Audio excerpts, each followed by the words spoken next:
د سواد د سیزن اخیرنۍ میوه املوک تیار دي. سخت کال ګلی نه ده شوي. میوه ښه ده، باغونه ډک دي او باغوانان خوشحاله دي.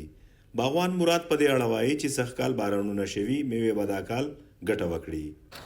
زما جی مراد نوم دی او دا املوک روان دي، سیزن شروع دی او د سواد اخیرنۍ میوه ده.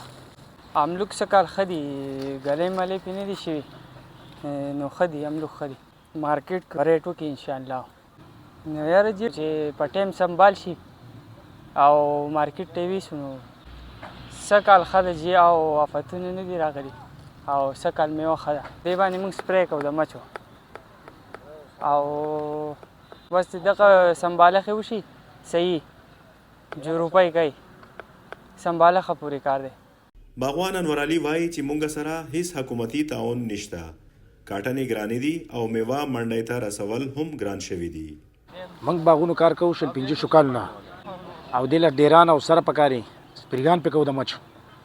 د دې پوره خصمانه کول غواړي د املوک بخور ډېر ښکلي دي ماشاءالله. بارانونه مالونه غټ دي، زیات رسېدلي دي. مارکیټ خو خرڅېږي 500 مختلف ریټونه دي. ګراني د ګاډو ماډو خرچې پې ډېرې دي. حکومت ته طرفه موږ ډېره ګران دی، کاټن ګران دی، مزدوري ګرانه ده، دوانې ګرانې، سترې ګرانې، هر شی ګران دی. زموږ سره تعاون پکار دی د حکومت ته غاړې نه.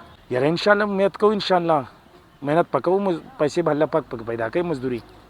سواد چې څنګه په ښایست کې ثاني نه لري، داسې میوې هم پکې ډېرې پیدا کیږي.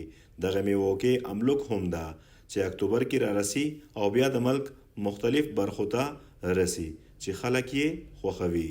عصمت علي اخون، سونو پښتونخوا، بلوګرام، سواد.